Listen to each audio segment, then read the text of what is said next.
जय हिंद साथियों, स्वागत है आपका self study classes with Sumit Jain YouTube channel में। सो साथियों, स्टार्ट हो चुका है आज का ये सेशन। सभी साथी आ जाएं और एक बार जल्दी से वीडियो को लाइक कर दें। टीजीटी, पीजीटी, मास्टर कैडर और दोस्तों केबीएस, एलटी ग्रेड, डीएसएसबी, अगर इस एग्जाम की तैयारी आप कर रहे हैं और आपका सब्जेक्ट है दोस्तों हिंदी साहित्य, तो आप सभी के लिए बढ़िया सेल्फ स्टडी क्लासेस में दोस्तों हिंदी साहित्य का कोर्स चल रहा है। जिनको भी पढ़ना है तो वो साथी 1500 में 12 महीने के लिए दोस्तों इसमें एडमिशन ले सकते हैं। हमारे सभी साथी, आपको ट्रिकी तरीके से पढ़ाया जाता है हिंदी साहित्य को, बहुत ही आसान तरीके से, सरल तरीके से पढ़ाया जाता है। रिकॉर्डेड कोर्स भी रहता है, लाइव क्लासें रहती हैं, हर रविवार को टेस्ट और प्लस टॉपिक वाइज टेस्ट भी रहते हैं, ट्रिकी वीडियो रहते हैं। ठीक है, तो इस कोर्स में आप एडमिशन ले सकते हैं और अध्ययन कर सकते हैं दोस्तों। ठीक है, और ये सेल्फ स्टडी क्लासेस ऐप आप प्ले स्टोर से सर्च करें, self study classes app. Hindi साहित्य का ऐप भी आप लोगों को डाउनलोड कर सकते हैं, जहां पर आपके लिए पीडीएफ कोर्स भी लॉन्च किए गए हैं। ठीक है, तो स्टार्ट करते हैं यहाँ पर आज का ये सेशन। आपका पहला प्रश्न है, जय मयंक जस चंद्रिका, जय मयंक जस चंद्रिका के रचनाकार कौन है? प्रश्न क्रमांक 1 में जल्दी से चयन करना है और एक बार अपने मित्रों तक शेयर जरूर कर दो। जय मयंक जस चंद्रिका, इसके रचनाकार कौन है? भट्ट केदार हैं, नरपति नाल हैं, नल्ल सेन हैं या फिर मधुकर कवि हैं? जय मयंक जस चंद्रिका के रचनाकार आपको बताना है। जल्दी से सभी लोग चयन करेंगे, जल्दी से सभी लोग बताएंगे जय मयंक जस चंद्रिका इसके रचनाकार कौन है। और आपका सीधा आंसर चला गया, आपने उत्तर बताया कि सर इसमें डी लगा दो, मधुकर कवि लगा दो। डी नंबर आपका बिल्कुल सही हो जाएगा। ठीक है, डी नंबर सही है, वेरी गुड। रीतिकाल को कलाकाल किसने कहा? रीतिकाल को कलाकाल बताना है दोस्तों। संवत आपने पढ़ा होगा कि 1700 से लेकर के 1900 का जो काल था ये रीतिकाल का समय था। ठीक है, अब रीतिकाल को कलाकाल किसने कहा, ये आपसे पूछा गया है। विजय शंकर जी बताइए, रीतिकाल को कलाकाल किसने कहा? आचार्य विश्वनाथ प्रसाद ने, रमाशंकर शुक्ल रसाल ने, मिश्र बंधु ने या फिर रामचंद्र शुक्ल ने? रीतिकाल को कलाकाल कहने वाले जो विद्वान हैं वो विद्वान कौन हैं? ये बहुत ही सुंदर प्रश्न आपसे पूछा गया और आपने बता दिया कि सर बी नंबर में लगा दो, रमाशंकर शुक्ल रसाल। बी नंबर आपका बिल्कुल सही हो जाएगा। ठीक है, घनानंद को साक्षात रसमूर्ति किसने माना है? घनानंद को साक्षात रसमूर्ति किसने माना है? लाला भगवान दीन ने, आचार्य विश्वनाथ प्रसाद मिश्र ने, रामचंद्र शुक्ल या फिर हजारी प्रसाद द्विवेदी ने? घनानंद को साक्षात रसमूर्ति किसने माना है? ये जो घनानंद है दोस्तों, ये रीति मुक्त काव्यधारा के कवि थे। आपने पता होगा कि आचार्य विश्वनाथ ने क्या किया दोस्तों, रीति काल को 3 शाखाओं में बांटा, रीतिबद्ध, रीति सिद्ध और रीति मुक्त। तो जो घनानंद थे ये रीति मुक्त काव्यधारा के श्रेष्ठ कवि थे। ठीक है, इनको साक्षात रसमूर्ति किसने माना, ये क्वेश्चन आपसे पूछा गया 3 नंबर में।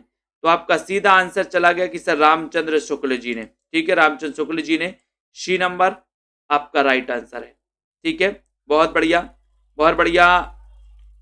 ठीक है, अब देखो यहाँ पर राजा जयसिंह के दरबारी कवि कौन थे?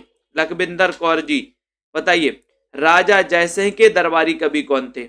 जयसिंह के, मोटिवेशन जी, जयसिंह के दरबारी कवि कौन थे? 4 नंबर में राजा जयसिंह के दरबारी कवि का नाम बताना है आपको। भूषण थे, बिहारी थे, मतीराम थे या फिर सेनापति थे? प्रश्न क्रमांक आपका 4 है। 4 में आपको चयन करना है कि राजा जयसिंह के दरबारी कवि का नाम क्या था। ये क्वेश्चन 4 नंबर में पूछा गया है। और जयसिंह के जो दरबारी कवि थे दोस्तों वो कौन थे? बिहारी। अब बिहारी का जन्म कब हुआ था ये आपको बताना है।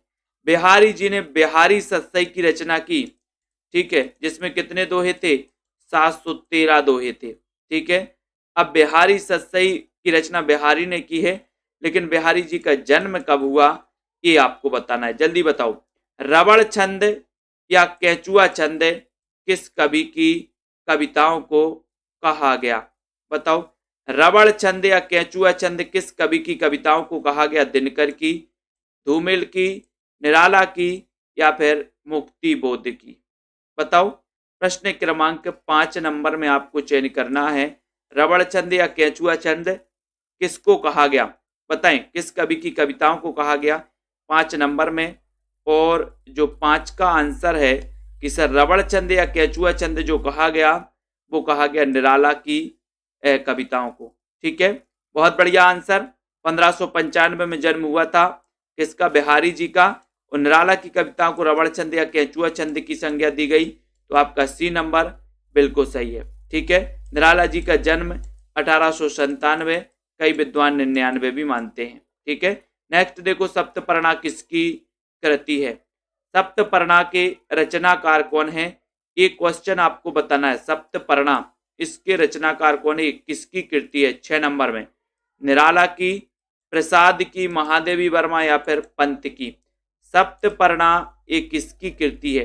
अच्छा क्वेश्चन पूछा गया, दीपक कुमार जी बताइए।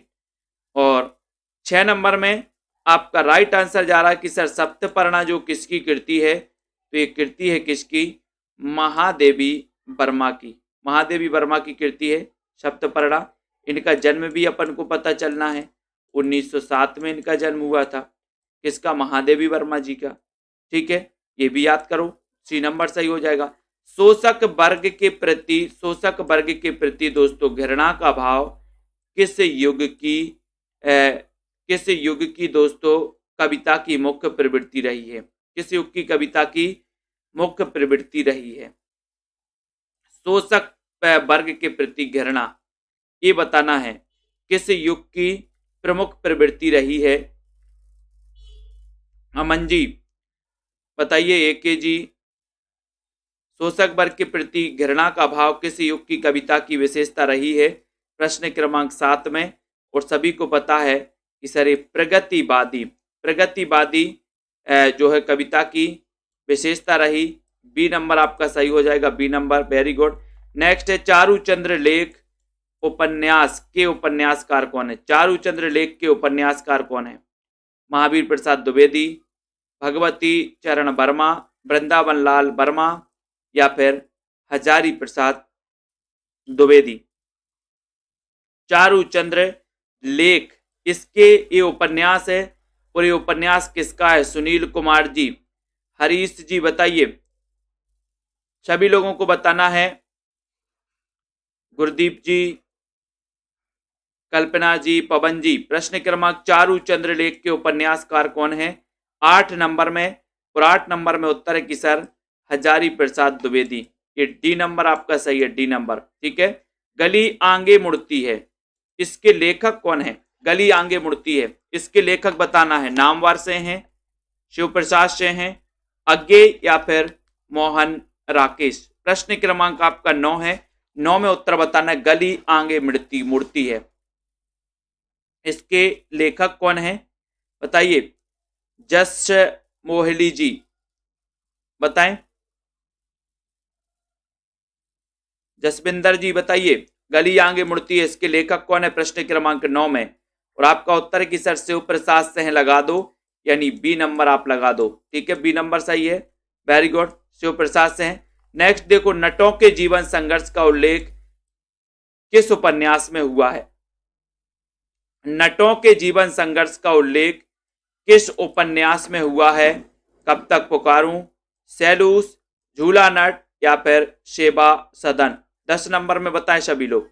नटों के जीवन संघर्ष का उल्लेख किस उपन्यास में हुआ है? ये 10 नंबर का प्रश्न आपसे पूछा गया है। और 10 नंबर में आपका उत्तर है कि सर नटों के नहीं हुआ, सॉरी उपन्यास में नहीं है पूछा गया, बाकी तो इनमें हुआ है। 10 का उत्तर है, क्वेश्चन नहीं है पूछा गया है। नटों के जीवन संघर्ष का उल्लेख किस उपन्यास में नहीं हुआ है? नहीं हुआ पूछा गया आपसे, नहीं हुआ पूछा गया है। तो यहां पर बिल्कुल सही है कि कब तक पुकारूं में नटों के जीवन संघर्ष का उल्लेख हुआ है, सैलूस में भी हुआ है, झूला नट में भी हुआ है। नहीं है पूछा है तो नहीं में आपका उत्तर है सेवा सदन, यानी डी नंबर। ठीक है, कब तक पुकारूं, इसमें नटों के जीवन का संघर्ष है, सैलूस में भी है और झूला नट में भी है। तो आपका उत्तर डी नंबर है, इसमें नहीं हुआ, नहीं पूछा है, डी नंबर सही हो जाएगा। ठीक है, झीनी झीनी बीनी चंदरिया एक किस उपन्यासकार की दोस्तों कृति है? यानी कि झीनी झीनी बीनी चंदरिया, इसके रचनाकार कौन है, ऐसा आपसे पूछा गया। 11 नंबर में पूछा गया, सभी लोग बताएंगे। तो जल्दी से आपको चयन करना है और एक बार बता देना है कि झीनी झीनी बीनी चंदरिया, इसके जो रचनाकार हैं उपन्यास के, वो कौन है, ये जल्दी बताएं। ये बताइए, झीनी झीनी बीनी चंदरिया, इसके रचनाकार कौन माने जाते हैं? और सीधा सीधा आंसर जा रहा है, देखते हैं कौन कौन सही बता पाता है प्रश्न क्रमांक 11 में। और आपका राइट आंसर है कि सर अब्दुल बिस्मिल्लाह, यानी कि बी नंबर आपका बिल्कुल सही। ठीक है, बी नंबर राइट, बहुत बढ़िया। अगला क्वेश्चन देखो, अब्दुल बिस्मिल्लाह सही हो गया। टोली, टोली शुक्ला नहीं है, टोपी शुक्ला है। टोपी शुक्ला के लेखक कौन है? टोपी शुक्ला के लेखक कौन है? 12 नंबर में टोपी शुक्ला, इसके लेखक कौन है? सुनील कुमार जी, श्वेता सैनी जी, बताइए। संध्या गुप्ता जी, प्रश्न क्रमांक 12 में टोपी शुक्ला, इसके लेखक कौन है? इसके लेखक बताना है प्रीत कमल जी, प्रश्न क्रमांक 12 में। और आपको पता है कि कई लोग राही मासूम रजा, ठीक है, मासूम लोगों को लोग टोपी पहना देते, अपन बोलते ना यार उसने तो उसको टोपी पहना दी, तो मासूम समझकर लोगों ने टोपी पहना दी, टोपी। तो टोपी शुक्ला, ये जो रचना है, ये रचना है राही मासूम रजा की। बी नंबर आपका सही है। ठीक है, हरी बिंदी किस साहित्यकार की कहानी है? हरी बिंदी किस साहित्यकार की कहानी है? जल्दी से बताइए, हरी बिंदी किस साहित्यकार की कहानी है, ये आपको बताना है।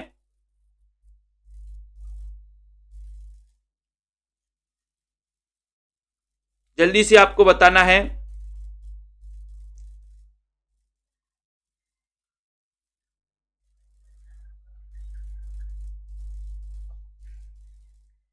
हरी बिंदी आपसे पूछा गया है और हरी बिंदी का आंसर आपको बताना है। राइट आंसर क्या हो रहा है 13 नंबर में? तो बोले सर हरी बंदी बड़ी मृदुल लगती है। कैसी लगती है हरी बिंदी?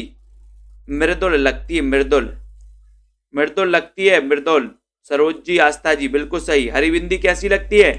लगती ना बड़ी मृदुल, मृदुल। तो मृदुला गर्ग, बिल्कुल राइट आंसर बताया, मृदुला गर्ग आपका सही है। कहानी संग्रह दूसरा ताजमहल, इसके लेखक कौन है? दूसरा ताजमहल, इसको मैंने कई बार याद करवाया है, गौरव यादव जी। दूसरा ताजमहल, पहला ताजमहल बन गया सो बन गया, अब दूसरा ताजमहल की बात हो रही है। इसकी लेखिका कौन है? ये 14 नंबर में आपसे पूछा है। 14 का राइट आंसर क्या है? बोले सर दूसरा ताजमहल ऐसा बनवाएंगे, ऐसा बनवाएंगे कि जिसका कोई सिरा नहीं होगा। रितेश मौर्य जी, सिरा नहीं होगा तो ना सिरा, ना सिरा, नासिरा शर्मा। ये नंबर कौन सी कृति प्रतिबंधित रही दोस्तों? कौन सी कृति प्रतिबंधित रही? भारत भारती रही, बंदनी, झांसी की रानी या फिर चिंगारियां? बताएं। विपिन पांडे जी, कौन सी कृति प्रतिबंधित रही प्रश्न क्रमांक 15 में? माधुरी सिंह जी, बताएं। और बहुत अच्छा क्वेश्चन आ गया है कि सर प्रतिबंधित रही है कौन सी? चिंगारियां। चिंगारियां, ये डी नंबर आपका सही है। अब चिंगारियां के लेखक कौन है, ये प्रश्न का उत्तर भी आपको बताना है। अर्चना जी बताइए, हर्षिता जी, चिंगारियों के लेखक कौन है? अर्ध कथानक की किसकी आत्मकथा है, ये भी आपको बताना है। यानी कि अर्ध कथानक के रचनाकार कौन है? प्रश्न क्रमांक आपका 16 नंबर है। अर्ध कथानक, ये आपको पता होगा दोस्तों, 1641, इसके रचनाकार कौन है? अर्ध कथानक। बिंदु लता जी बताइए। रामेंद्र शर्मा, अर्ध कथानक की आत्मकथा किसकी है? 16 नंबर में। एक बार लाइक करना है, सभी साथी सेल्फ स्टडी क्लासेस का ऐप डाउनलोड कर लें, ठीक है। और जिनको भी एडमिशन लेना है, बढ़िया मौका है एडमिशन के लिए। अरुण राजपूत जी, जॉनी जी, यहाँ पर अर्ध कथानक पूछा गया तो आपने बनारसी दास जैन लगा दिया, सी नंबर लगा दिया, वेरी गुड। तिरस्कृत किसकी आत्मकथा है? बहुत अच्छा क्वेश्चन पूछा गया। तिरस्कृत आत्मकथा के लेखक कौन है? तिरस्कृत ये किसकी आत्मकथा है? 17 नंबर में तिरस्कृत आत्मकथा के लेखक कौन है? डॉक्टर धर्मवीर, तुलसीदास, ओम प्रकाश वाल्मीकि, सूरजपाल चौहान। 17 नंबर तिरस्कृत किसकी आत्मकथा है? एक अच्छा क्वेश्चन पूछा गया है आपसे और उत्तर क्या हो जाएगा? बिल्कुल उग्र जी ही चिंगारियां। बहुत बढ़िया श्वेता जी। और बताइए यहाँ पर घीसू जी तिरस्कृत, तो बोले त्रस हो गया है सर। सूरज भी अपन को उजाला देते देते क्या हो गया? त्रस हो गया, त्रस।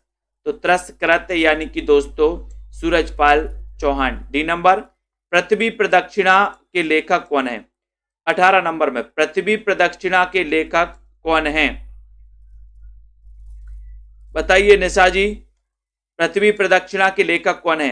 ये अच्छा क्वेश्चन पूछा गया है। दीपक कुमार जी बताइए। हरीश कुमार प्रश्न क्रमांक। रमा शर्मा जी प्रतिभा प्रदक्षिणा 18 नंबर में पूछा गया और बहुत ही बढ़िया आंसर आपने लगाया है कि सर शिव का प्रसाद लेने हम कहाँ जाएंगे? ये आपका जो सी नंबर है, सी नंबर, ये बिल्कुल सही है। 18 नंबर में शिव प्रसाद जी की रचना है पृथ्वी प्रदक्षिणा। ठीक है, नेक्स्ट देखो, अनुमतिवाद की अवधारणा किसकी है? यानी कि अनुमतिवाद के प्रवर्तक कौन है? अनुमतिवाद के प्रवर्तक कौन है? ये क्वेश्चन पूछा गया 19 नंबर में। कौन है अनुमतिवाद के? भट्टनायक हैं, विश्वनाथ हैं, भट्टलोलट हैं, शंकोक हैं। अनुमतिवाद के प्रवर्तक कौन माने जाते हैं? 19 नंबर में आपको चयन करना है और 19 नंबर में आपका सही उत्तर हो रहा है कि सर शंकोक लगा दो, डी नंबर लगा दो। ये अनुमतिवाद की अवधारणा, अनुमतिवाद के प्रवर्तक हैं। डी नंबर आपका बिल्कुल सही है। आचार्य देव ने किस भाव को 34वां संचारी भाव माना है? किसको माना 34वां संचारी भाव? आचार्य देव ने किस भाव को 34वां संचारी भाव माना है? ये आपको चयन करना है और एक बार लाइक जरूर कर दें सभी मित्र। ठीक है, आचार्य देव अपन पढ़ते हैं, इनका वास्तविक नाम देवदत्त था, देवदत्त था। और दोस्तों आचार्य देव ने किस भाव को 34वां संचारी भाव माना? ये क्वेश्चन बहुत ही अच्छा आपसे पूछा गया है और आपका उत्तर आया कि ये में लगा दो, छल नामक 34वां संचारी भाव माना। पवन शब्द में कौन सी संधि है? पवन शब्द में संधि बताना है दोस्तों आपको। कौन सी संधि है? गुण संधि है, यण संधि है, अयादि संधि है या फिर वृद्धि संधि है? 21 में पवन में कौन सी संधि है? पवन शब्द में कौन सी संधि है? ये क्वेश्चन पूछा गया है 21 नंबर में। और 21 में पवन क्या हो जाएगा? क्या हो जाएगा?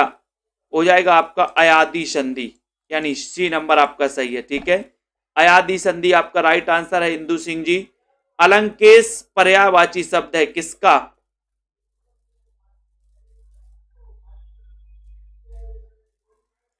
अलंकेश पर्यायवाची शब्द है बादल का, कल्प वृक्ष का, कुबेर का या फिर चपला का? 22 में आपको चयन करना है।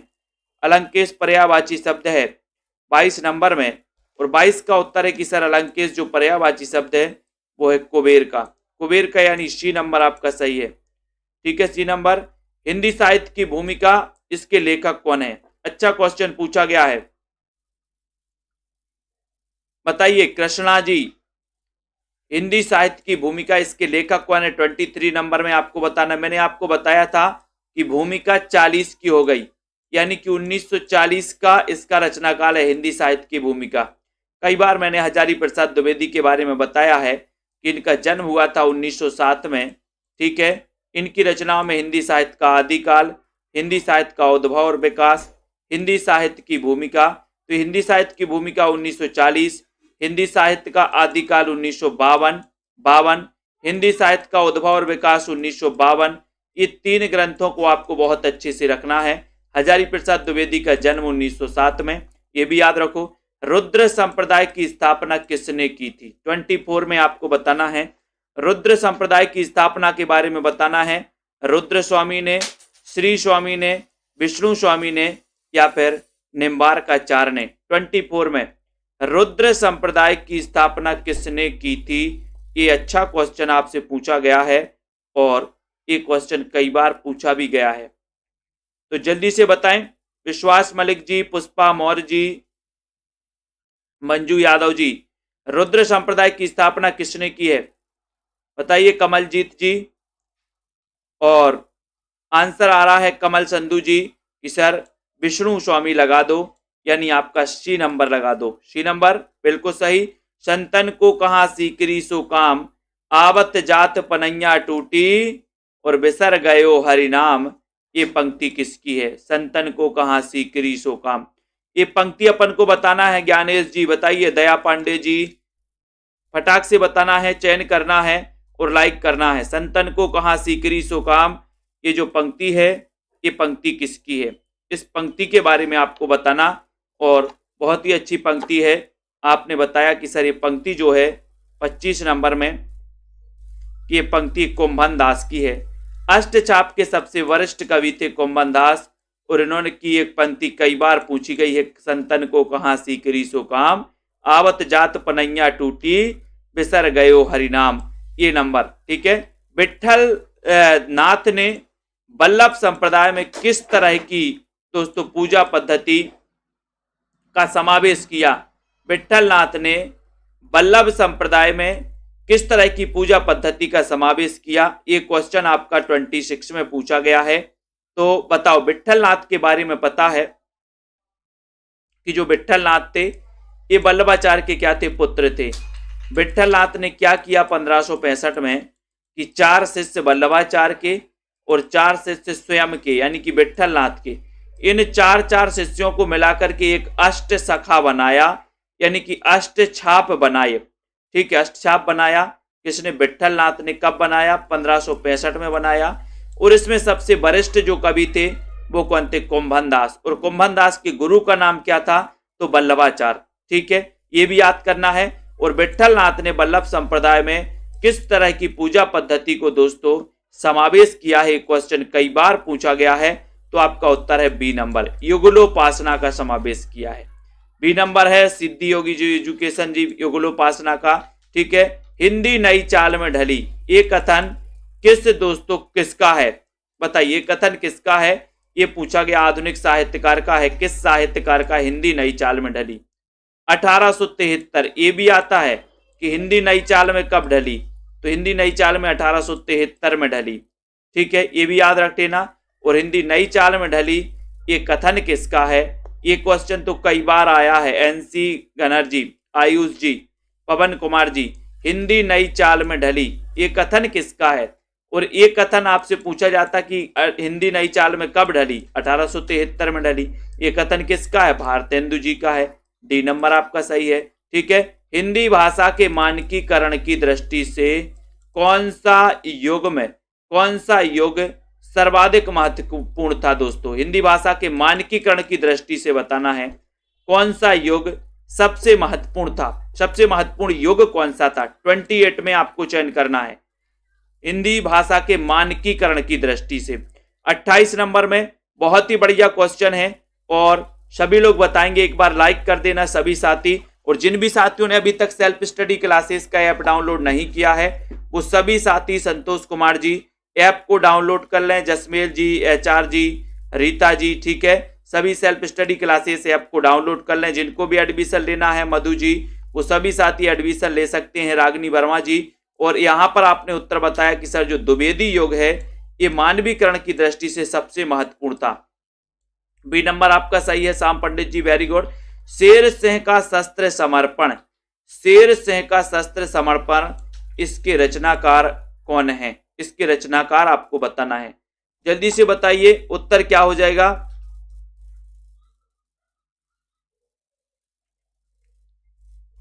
चयन करना है आपको। शेर सिंह का शस्त्र समर्पण, इसके रचनाकार आपको बताना है। प्रमिला सिंह जी, रीना मंडियाल जी, प्रश्न क्रमांक 29 में। और 29 का उत्तर जा रहा है कि सर इसके जो रचनाकार हैं, इसके रचनाकार हैं जयशंकर प्रसाद। शेर सिंह का शस्त्र समर्पण, इसके रचनाकार जयशंकर प्रसाद हैं। 1889 में जन्म हुआ था प्रसाद जी का, जयशंकर प्रसाद जी का। ठीक है, छायावाद के 4 आधार स्तंभों में से एक हैं, छायावाद के प्रवर्तक भी माने जाते हैं। युग की गंगा ये किसकी रचना है? युग की गंगा यानी 30 का क्वेश्चन। युग की गंगा के रचनाकार कौन है? केदारनाथ से हैं, केदारनाथ अग्रवाल, केदारनाथ मिश्र प्रभात या फिर रामेश्वर शुक्ल। तो बताइए युग की गंगा ये किसकी रचना है? बताओ युग की गंगा के रचनाकार कौन है? 30 नंबर में आपसे पूछा गया है, 30 नंबर का प्रश्न पूछा गया है। और युग की गंगा बोले सर केदारनाथ से निकलती है। इस युग की गंगा कहां से निकलती है? केदारनाथ से। ठीक है, तो केदारनाथ आपका राइट आंसर है यहां पर। तो क्या हो जाएगा? युग की गंगा। तो बहुत बढ़िया आंसर है कि सर ये युग की गंगा केदारनाथ अग्रवाल।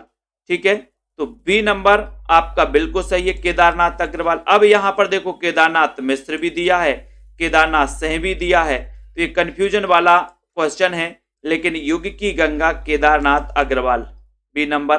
ठीक है, बिल्कुल सही लगाया आपने। नेक्स्ट देखो कविता की तीसरी आंख, इसके रचनाकार कौन है? विजय शंकर जी बताइए, निशा वर्मा जी, जॉनी बंसल जी, आलोक सिंह जी बताइए, पुष्पा मौर्य जी। कविता की तीसरी आंख इसके रचनाकार कौन है? पुनीता पुनीत।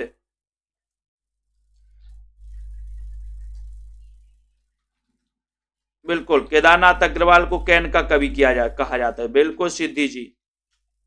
शिल्पा मौर्य जी प्रश्न क्रमांक कविता की तीसरी आंख इसके रचनाकार कौन है? 31 नंबर में। और सीधा सीधा आंसर जा रहा है 31 में कि सर ये जो रचना है कविता की तीसरी आंख कई बार पूछी गई है, और पूछी गई है तो इसके रचनाकार है प्रभाकर श्रोत्रिय, यानी सी number. Prabhakar Shrotriya, C number आपका राइट है। Very good, Prabhakar Shrotriya right answer. भारतेंदुकालीन किस उपन्यास से आधुनिकता की शुरुआत मानी जाती है? बहुत अच्छा क्वेश्चन। भारतेंदुकालीन किस उपन्यास से आधुनिकता की शुरुआत मानी जाती है? ऐसा भी क्वेश्चन आता है। अब इसके लिए भी अपन को तैयार रहना है। जल्दी से बताओ एक बार,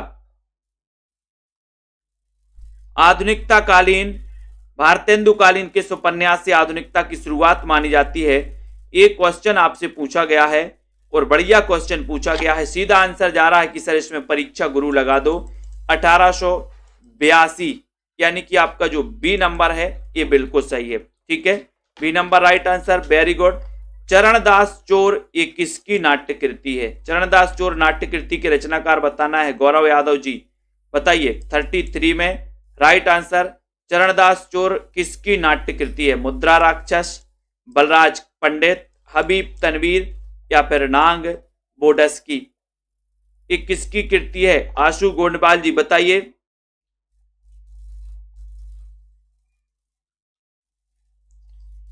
तो यहां पर आपका उत्तर हो जाएगा सी नंबर, यानी हबीब तनवीर। सी नंबर आपका सही है। ये चरणदास चोर इनकी कृति हबीब तनवीर की है। मेरे राम का मुकुट भीग रहा है, ये तो कई बार ये निबंध की रचनाकार कई बार पूछा गया।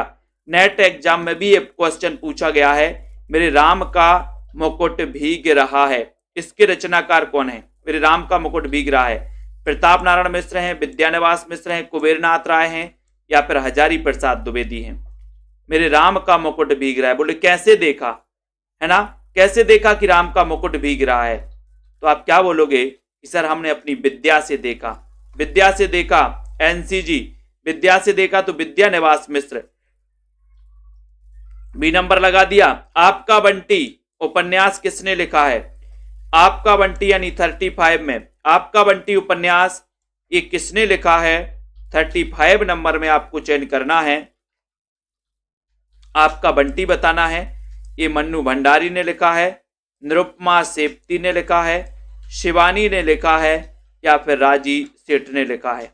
आपका बंटी उपन्यास किसने लिखा है? ये आपका उत्तर है कि सर आपका बंटी भंडारे में गया। कहाँ गया? भंडारे में। मैंने पूछा आपका बंटी कहाँ गया, तो आप क्या बताओगे कि मेरा बंटी भंडारे में गया। भंडारे में, भंडारा भंडारा, मन्नू भंडारी। ठीक है। दीवार में एक खिड़की रहती थी, ये उपन्यास किसका है? दीवार में एक खिड़की रहती थी, बताइए सुनील कुमार जी। सीमा जी बताइए, दीवार में एक खिड़की रहती थी, इसके रचनाकार कौन है? शिवम यादव जी, प्रश्न क्रमांक 36 में, और इसका आंसर है कि सर दीवार में एक खिड़की रहती थी, ये विनोद कुमार शुक्ल की रचना है। डी नंबर बिल्कुल सही है। ठीक है, बहुत बढ़िया, ये D number right answer. Next देखो, गणेश शंकर विद्यार्थी रचित गांधी की जीवनी, गांधी की जीवनी कौन सी है? गांधी जी की जीवनी गणेश शंकर विद्यार्थी ने किस नाम से दोस्तों गांधी जी की जीवनी लिखी थी? ये अच्छा क्वेश्चन, बापू, श्री गांधी, कर्मवीर गांधी या फिर अकाल पुरुष गांधी। 37 में गणेश शंकर विद्यार्थी रचित गांधी की जीवनी कौन सी है? 37 नंबर में आपको चयन करना है, और 37 में आपका सीधा आंसर जा रहा है कि सर बी नंबर लगा दो। इन्होंने श्री गांधी नाम से, श्री गांधी, गणेश शंकर विद्यार्थी ने गांधी जी की जीवनी श्री गांधी नाम से लिखी थी। बी नंबर आपका यहां पर सही है, श्री गांधी नाम से। ठीक है, सभी लोग लाइक कर दो जल्दी से, एक बार शेयर कर दो अपने मित्रों को, और सेल्फ स्टडी क्लासेस ऐप को सभी साथी डाउनलोड कर लें। ठीक है, और इसी प्रकार 9 बजे क्लास रोज होती है दोस्तों आप लोगों के लिए, और सेल्फ स्टडी क्लासेस में जितने भी साथी नहीं जुड़े हैं वे जुड़ जाएं। आज ही इसको क्या करें, आज ही इसको डाउनलोड करें। कलम का सिपाही कृति के लेखक कौन है? कलम का सिपाही इस कृति के लेखक कौन है? प्रेमचंद हैं, विष्णु प्रभाकर हैं, अमृत राय हैं, या फिर रामविलास शर्मा है? कलम का सिपाही कृति के रचनाकार कौन है? एक क्वेश्चन बहुत अच्छा पूछा गया 38 में। कलम का सिपाही, ये तो पूछा ही जाता है, बोले कलम का सिपाही हो या कलम का मजदूर हो, तो ये तो अमृत राय की है कलम का सिपाही। ठीक है, वेरी गुड। आचार्य नंदुलारी वाजपेयी को सौष्ठववादी आलोचक किसने कहा? बहुत अच्छा क्वेश्चन है। एक सबसे बड़ी बात तो ये है कि ये नंद दुलारी वाजपेयी को सौष्ठववादी आलोचक माना जाता है। दूसरी चीज ये है कि दोस्तों किसने कहा है, ये क्वेश्चन भी बताना है। नंद दुलारी वाजपेयी को सौष्ठववादी आलोचक किसने कहा है, ये बताइए जल्दी से। केवल कृष्ण जी बताइए, आलोक जी, सीमा जी, हरीश जी, सरोज जी, अजय कुमार जी। प्रश्न क्रमांक 39 में आचार्य नंदुलारी वाजपेयी को सौष्ठववादी आलोचक किसने कहा, ये क्वेश्चन पूछा है, और थोड़ा सा अच्छा है, लेकिन यहां पर उत्तर है कि सर भगवत स्वरूप मिश्रा ने, यानी डी नंबर आपका सही है, डी नंबर बिल्कुल सही है। ठीक है, बहुत बढ़िया। सिक्का बदल गया, ये किसकी कहानी है? सिक्का बदल गया, ये कहानी किसकी है बताइए। सिक्का बदल गया, सभी लोग बताएंगे। वीरेंद्र जी, आयुष जी, आर के पासवान जी, विजय यादव जी। प्रश्न क्रमांक सिक्का बदल गया, तो अपन ने याद किया था कि सर कृष्णा सोती रही, कृष्णा सोती रही और सिक्का बदल गया, सिक्का बदल गया, यानी कि सिक्का बदल गया तो आपका कृष्णा सोती रही और सिक्का बदल गया, यानी बी नंबर। ठीक है, मायाराम जी, कृष्णा सोपती का ये सिक्का बदल गया। उर्दू भाषा किस भाषा की लिपि है, ये दोस्तों यहां पर गड़बड़ पूछ लिया गया है। उर्दू भाषा की लिपि पूछी गई है, कौन सी मानी जाती है? 41 नंबर में आपसे पूछा गया है, तो यहां पर आंसर आपका क्या हो जाएगा? उर्दू भाषा की लिपि कौन सी है, ये पूछा गया है, तो बताइए जल्दी से, उर्दू की लिपि कौन सी है? 41 नंबर में बताना है। नीरू बालाजी,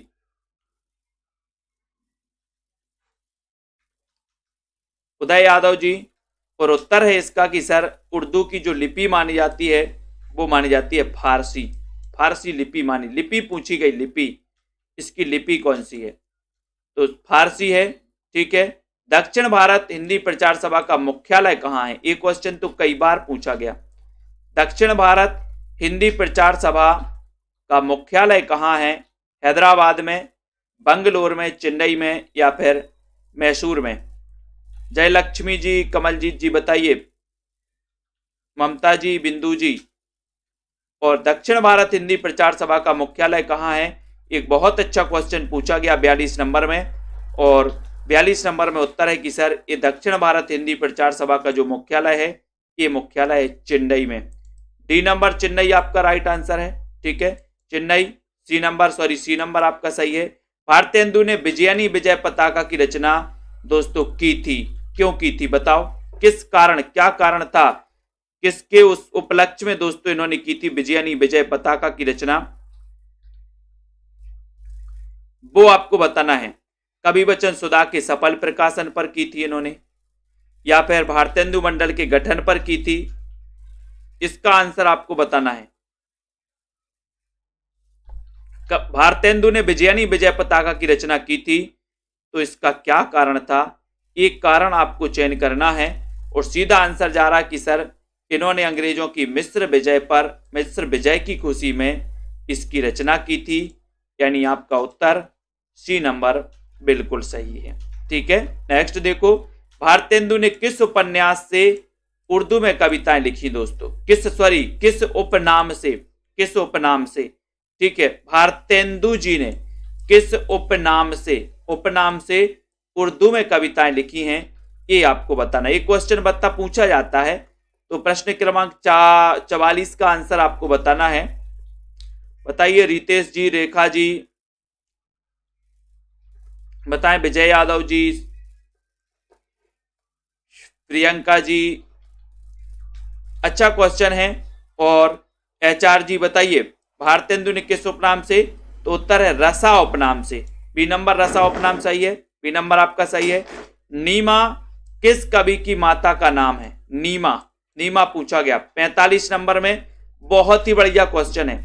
नीमा किस कवि की माता का नाम है, ये पूछा गया है, और लगभग सभी से ये आंसर बनेगा, तो जल्दी से आपको कमेंट में लिखना है नीमा किस कवि की माता का नाम है 45 नंबर में। और 45 में सीधा आंसर जा रहा है कि सर नीमा तो किसकी, बताओ, कबीर की। बहुत बढ़िया निरुपम जी, ये सी नंबर आपका सही है।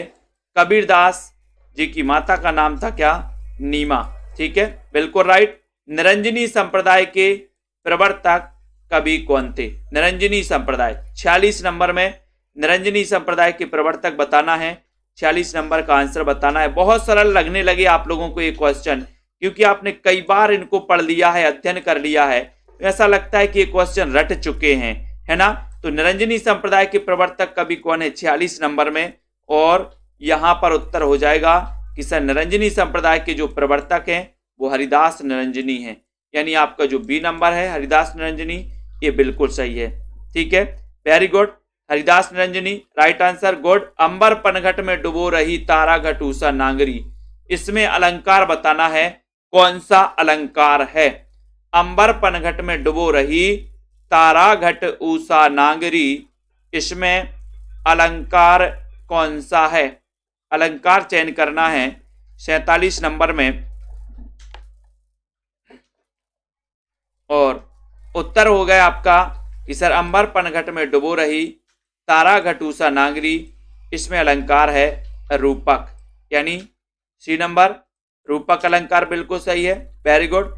प्रबल कारणों के होते हुए भी जब कार्य सिद्ध ना हो तो वहां पर कौन सा अलंकार होता है, प्रबल कारणों के होते हुए भी जब कार्य सिद्ध ना हो तो वहां पर कौन सा अलंकार होता है। 48 नंबर में आपको चयन करना है, 48 का राइट आंसर क्या है 48 में, और आपका उत्तर है कि सर जहां पर कारण है लेकिन कार्य नहीं हो रहा है, तब आपका राइट आंसर क्या हो जाएगा, प्रबल कारणों के होते हुए भी जब कार्य सिद्ध ना हो तो वहां पर आपका विशेषोक्ति अलंकार हो जाता है।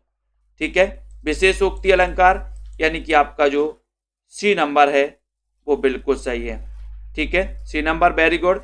जिस शब्द का कोई भी खंड दोस्तों, कोई भी खंड प्रधान नहीं होता वहां पर कौन सा समास होता है, जिस शब्द का कोई भी खंड प्रधान नहीं होता वहां पर कौन सा समास होता है, द्विगु समास, बहुव्रीहि समास, कर्मधारय समास, या फिर द्वंद्व समास।